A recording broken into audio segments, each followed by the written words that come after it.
Good morning, everyone, and thank you so much for joining today. I am Judy Goldstein, the Senior Vice President of Marketing and Communications for American Student Assistance. We are a national nonprofit changing the way kids learn about careers and prepare for their futures, and we're so excited to have this conversation today. We recently joined up with Brennan Glass Institute, who focuses on advancing data and research related to education and mobility, to figure out how to help young people who have made the decision to go directly into the workforce right after high school. Now, that doesn't mean they won't take another education path at a later time, but some of our young folks, I think it's about 30 or 40% of these young folks are going directly into the workforce. We put out a report a few months ago called Launchpad Jobs, Achieving Career and Economic Success Without a Degree. And today we're going to talk a little bit about that. But before we get started, this is a 45-minute webinar. We will leave time at the end for Q&A. So if you do have a question for me or one of the panelists, you can use the Q&A box at the bottom. It's that little TV screen with the question mark. Also know for our LinkedIn viewing audience, we don't have a way for you to ask a question. So if you do have a question, perhaps leave a message for us and we'll return the answer to you after the webinar. The webinar is also being recorded and we'll share it with you and with others after the webinar as well. So while we're waiting for others to join, I thought we would just have some fun. Let's jump to a quick poll. So here's the question. Did you or someone that you know enter the workforce straight out of high school? And if so, what was their or your first role? Go ahead and pop that in now. And panelists, you could do it too if you'd like.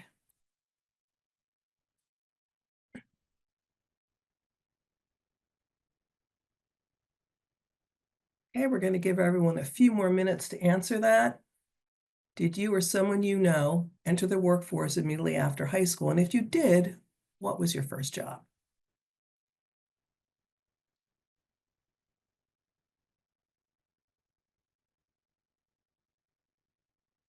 Okay, let's see if we could wrap the poll and get the responses.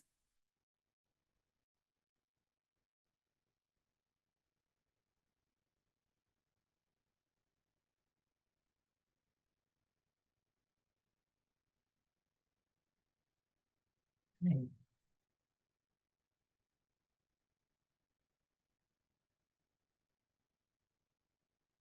All right, some interesting jobs, I'm sure, coming through on that poll, and we'll be able to share the results shortly. And while we're waiting for that, I would love to introduce you to our panelists today. They're doing some amazing, amazing work in this field. And what I'd love to do is have each of you just sort of go around who you are and why is this information about helping kids after high school learn about the workforce so important. And by the way, my first job was a lifeguard and a swim and dive instructor, in case anyone was curious. So Stuart, let's start with you. Please come off mute and introduce yourself to the audience.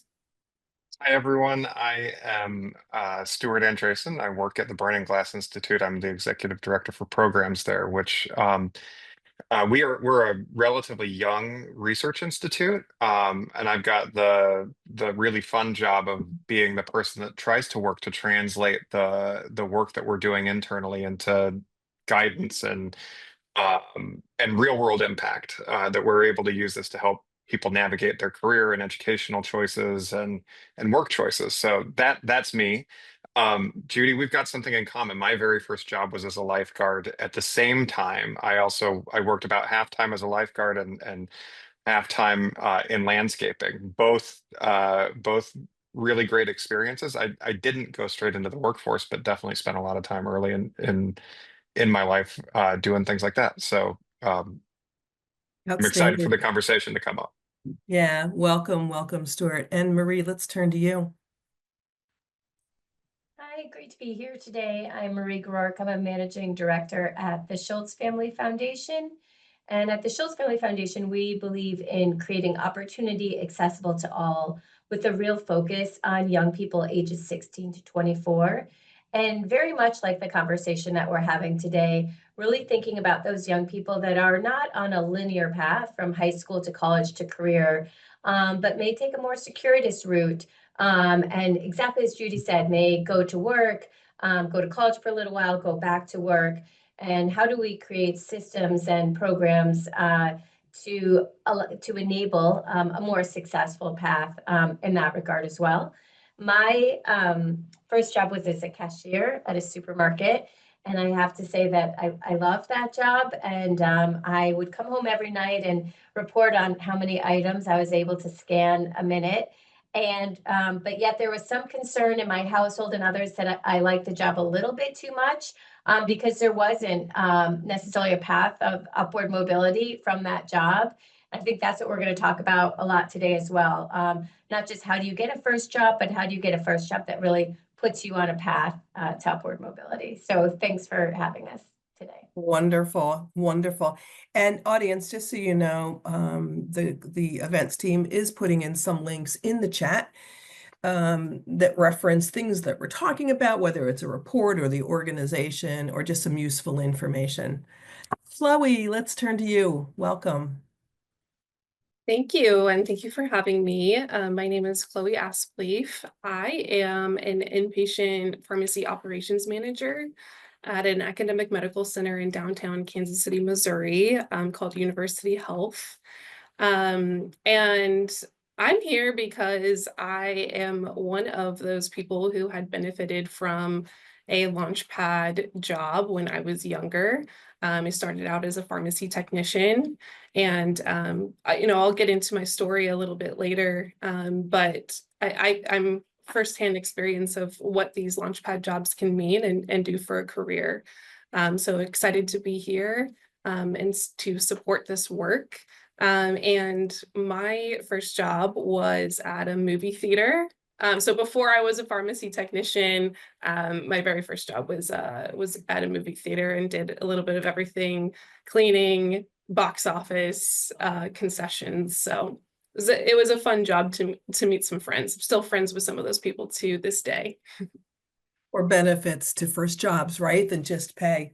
So we, at ASA, we're very curious about how we can help young kids. And like Marie, we serve an audience, and part of our offering 16 through 24, but we actually start at age 13 with career exploration, helping kids in middle school understand themselves and what they love and what they're good at.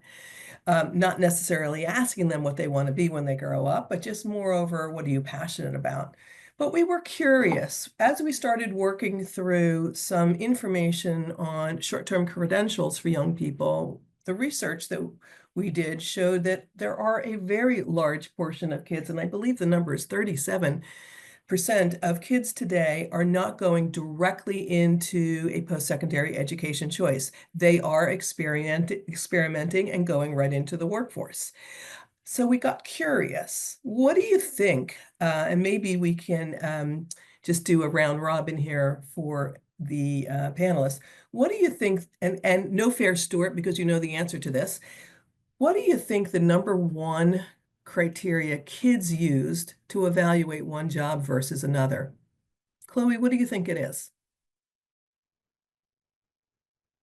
To evaluate one job Yeah, versus they could go this way, they could go that way. How do you think an 18-year-old kid is making that decision?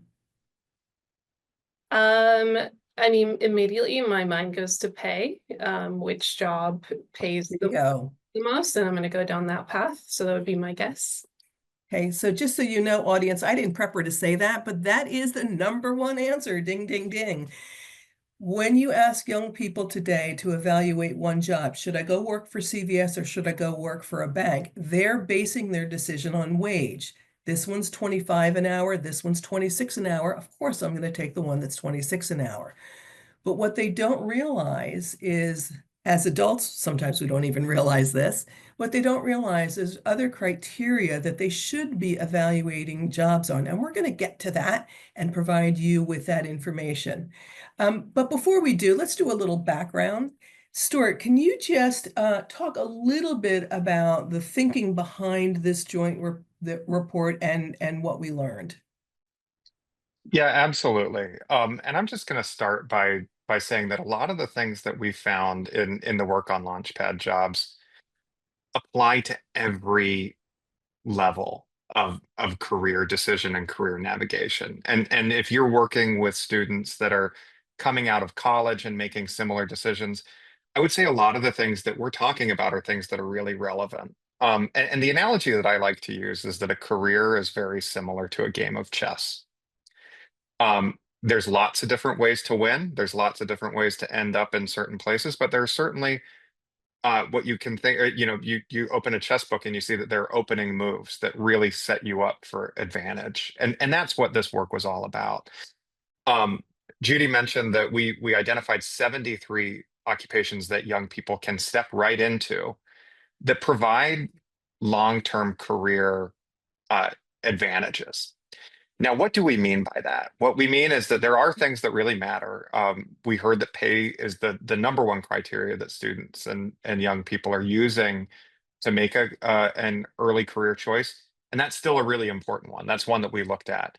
But also, there are a couple of other bigger things that people often don't think about, especially young people who may still be able to get health insurance or other benefits through their parents don't think about whether something has some robust benefits available to it, including health insurance.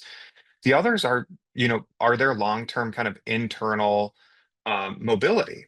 Can you get a promotion? So we heard Marie talk about loving that cashier job, but there's not, necessarily a step to senior cashier. Is there an internal pathway?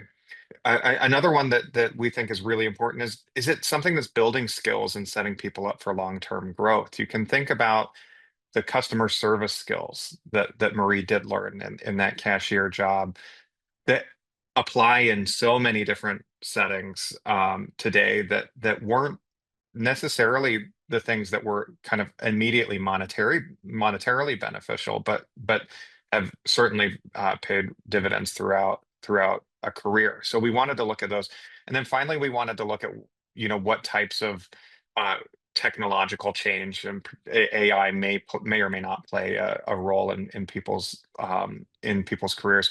Now, what we found is that there's a lot of great opening moves. It's not necessarily the ones that people always take. Judy talked about, a little more than 1 out of 3 students is embarking on a pathway similar to this. Um,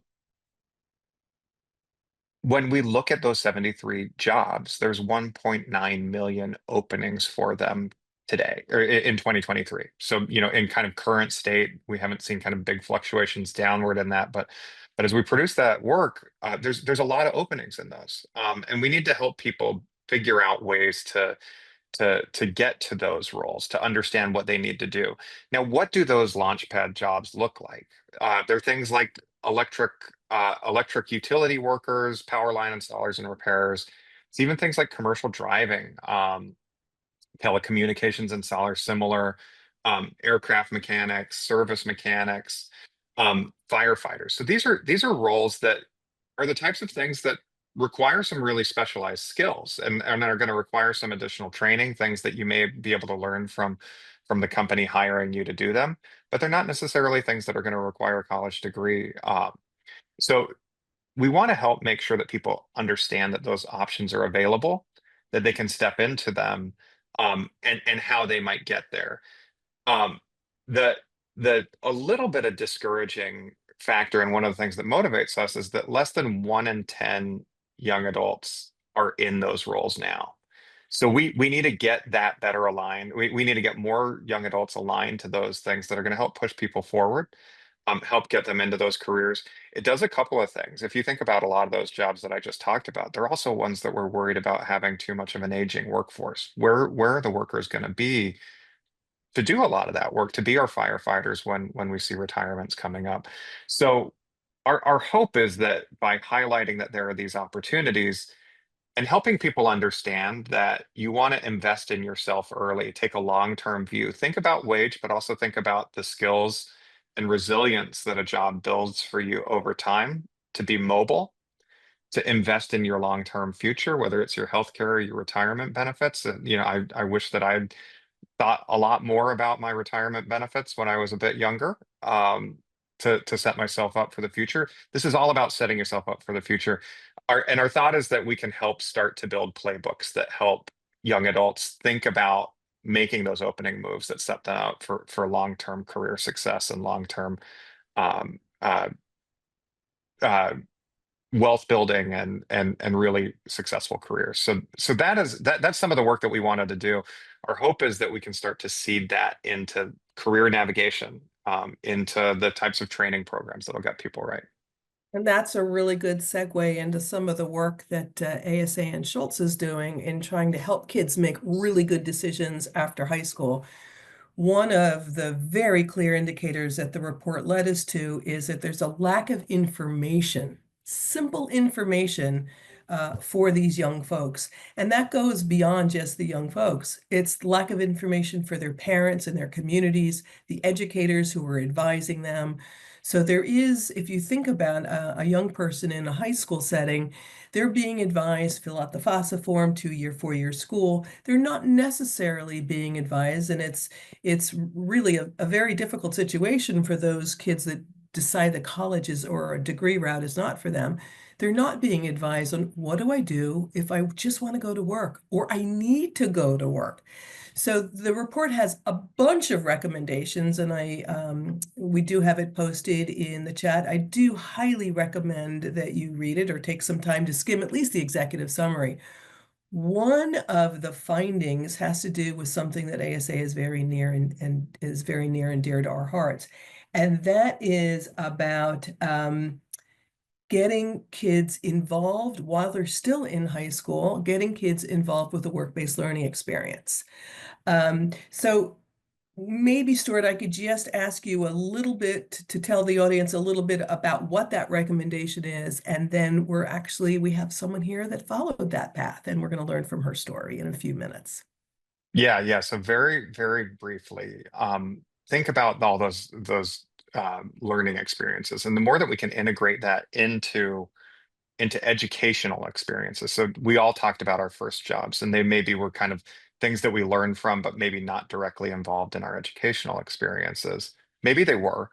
For me, lifeguarding, no, but when you build work-based learning in, one of the best predictors of helping people get aligned to high quality careers is integrating education and work-based learning. And we see that that helps students out significantly. So those abilities to be in an internship, to learn on the job, or to have their math class be on a shop floor.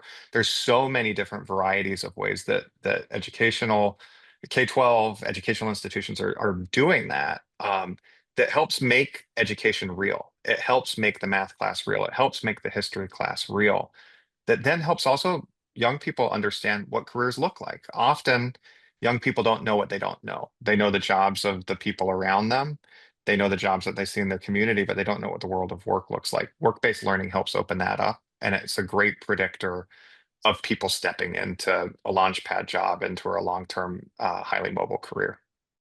Right. And there are many, many models of work-based learning throughout the country. Our goal is to provide a work-based learning experience for every young person in America by the time they graduate high school, and we're chipping away at that goal.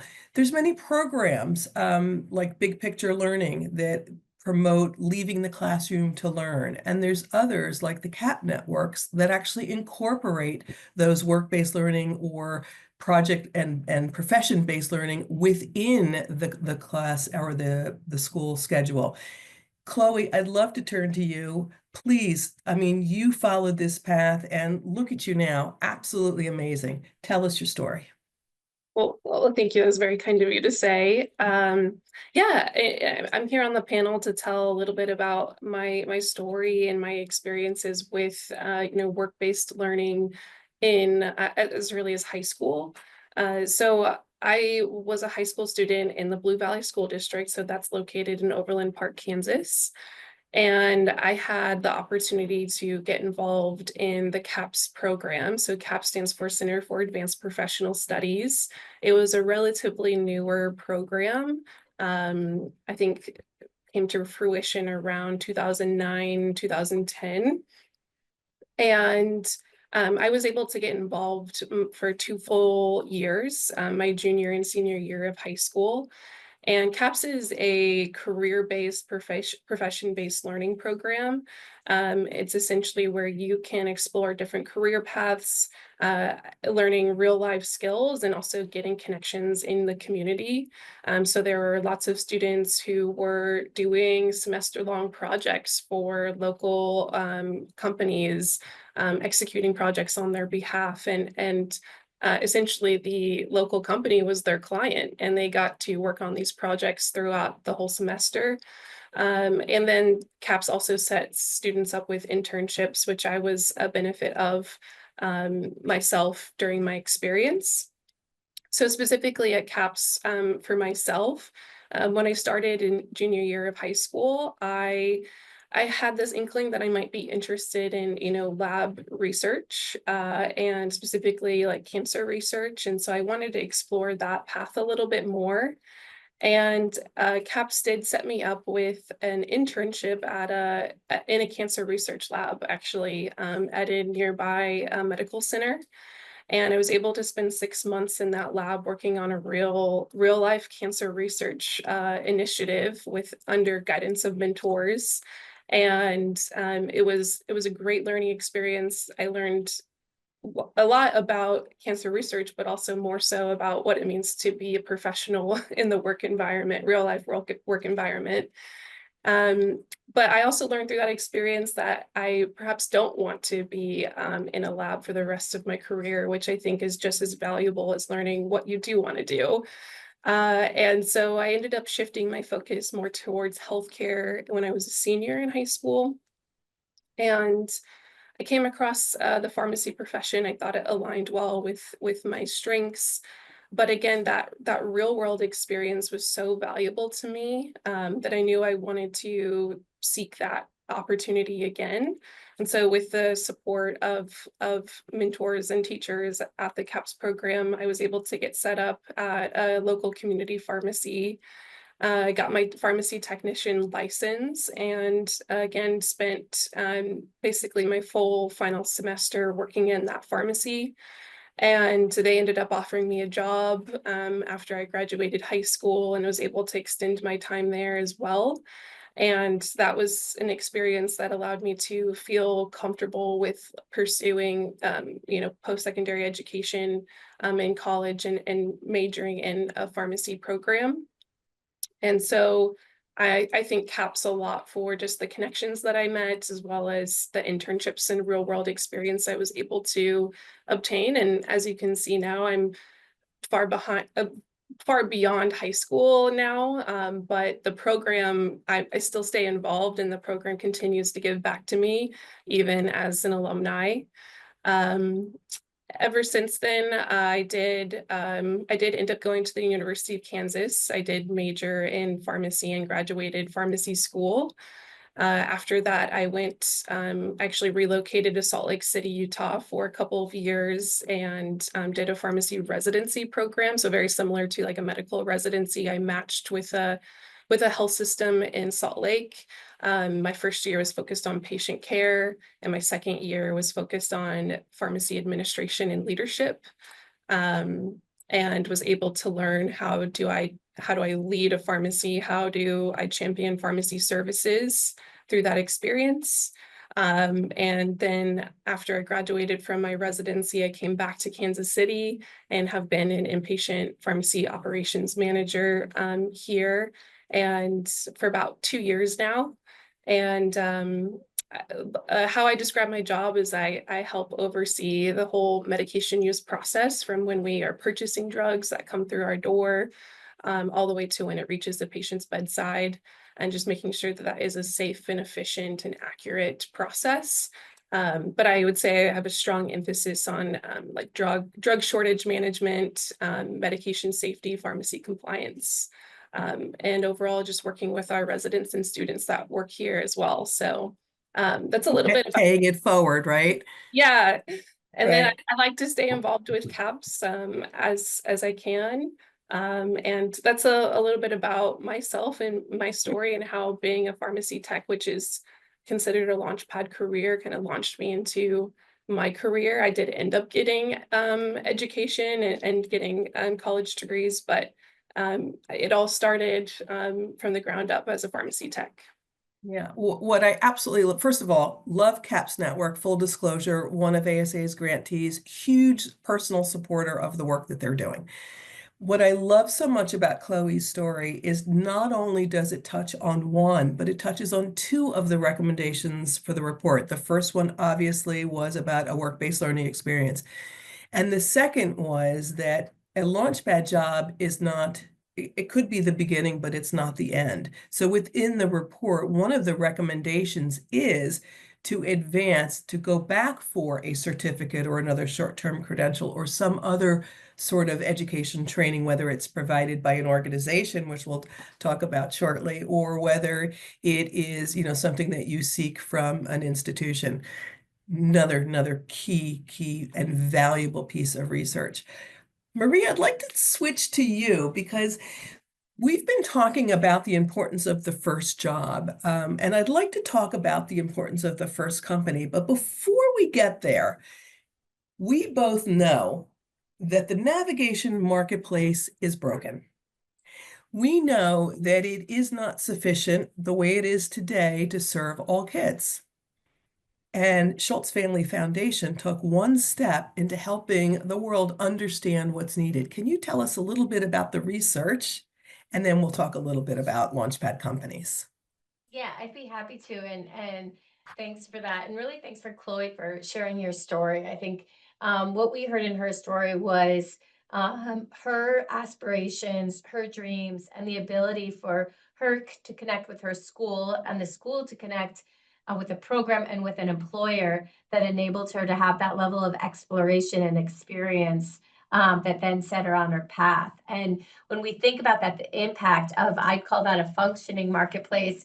When you think about the impact, obviously it's had an impact on Chloe's life, but it's also, we heard, having an impact on her community, the work that she's doing in the hospital and the impact that she's having every day. And so when we talk about this work, we're not just talking about the impact it will have on the young people that can get directed into these Launchpad jobs, but the impact it has on all of us, on our community, on our country, and why it's so important that we get this right. As Judy mentioned, at the Schultz Family Foundation, we've really been thinking about this topic of navigation and how do we better connect young people with opportunities that will lead to some upward mobility. And when we started to survey, we surveyed parents, young people, navigators or educators, as well as employers, to really start to understand where are there disconnects in this marketplace. And as Judy said, what we found was there are disconnects everywhere, and it's not hyperbole to call it a broken marketplace.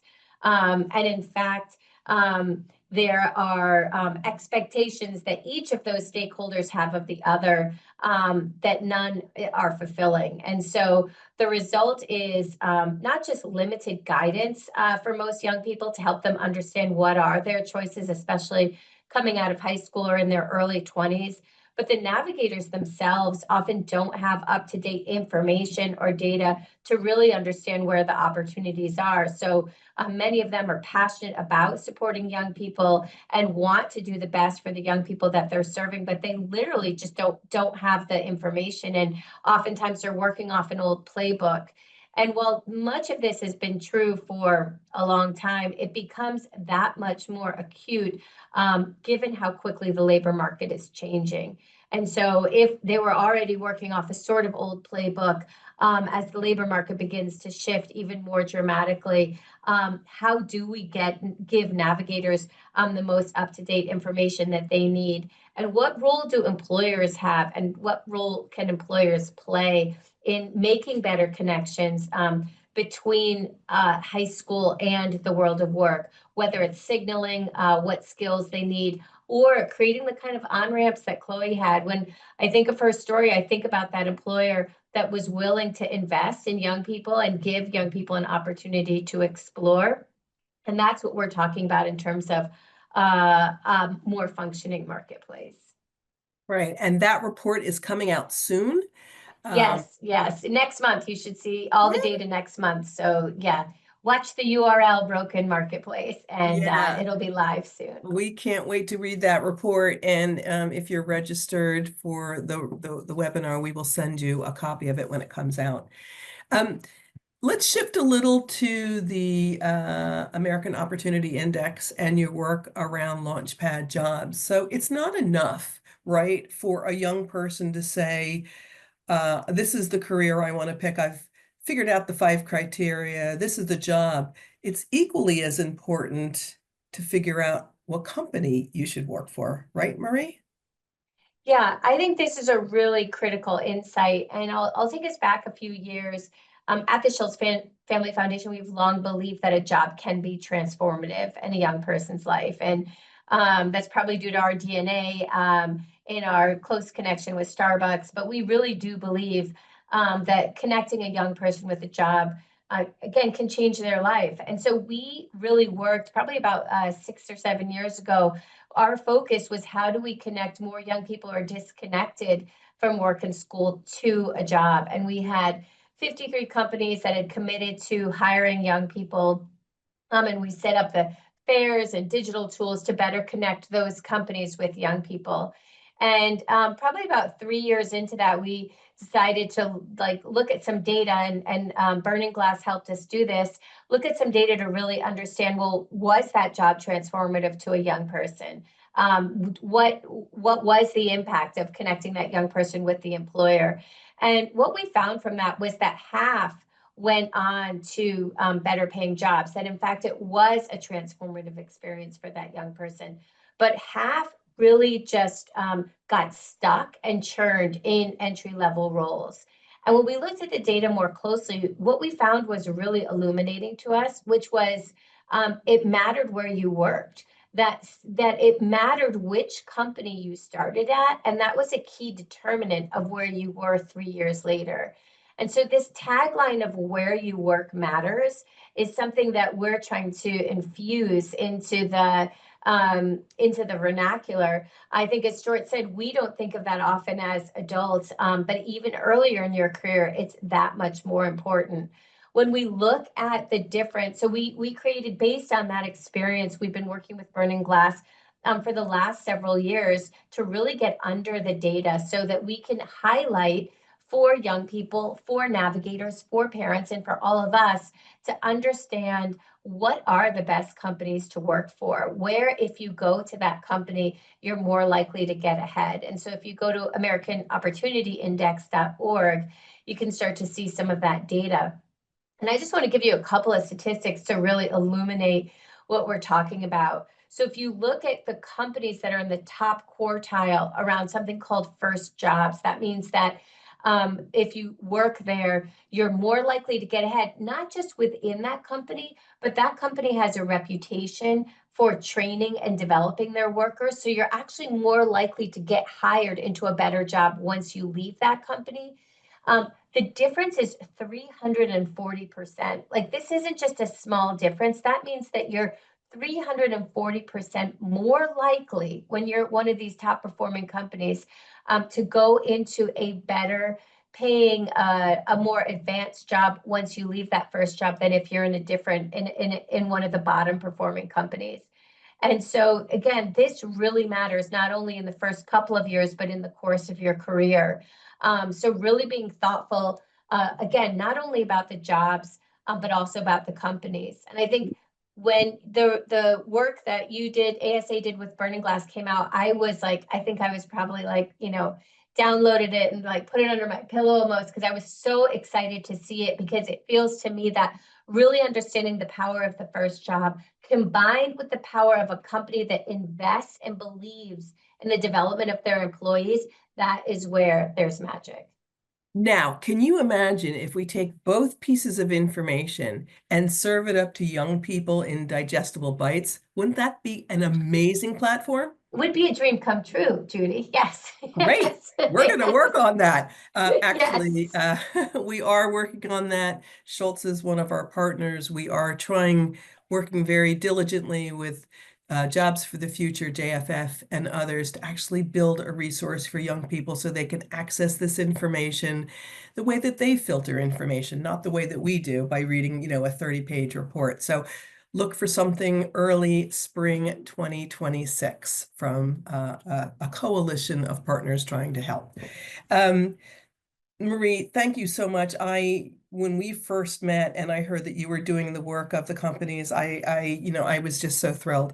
And I think if we could get that information out to kids, it would be so, so helpful for them. So we're sort of nearly at time. I can't believe the time has gone so quickly, but I do want to launch one more poll. And this poll is about ranking what you think is important in terms of the recommendations from the report. Number 1 being the most important thing we should be doing, and number 4 meaning it's important, but it's not where you'd start. So there's 4 options. Provide a trusted, self-directed digital experience for young people to find, evaluate, and compare options. They could be job options, company options, education pathway options. Number 2, invest in career, not just college, guidance, and give answers, give information to guidance and advisors so that they can counsel young people on entering the workforce immediately after high school. Number 3, my favorite, increase access to work-based learning opportunities for high school kids. And then lastly, and we didn't talk about this, but we do think that this is a really key consideration, but we need to extend CTE programs into our traditional secondary education institution programs. So 4 choices, ranking 1 through 4, go. We need that little D, D, D, D.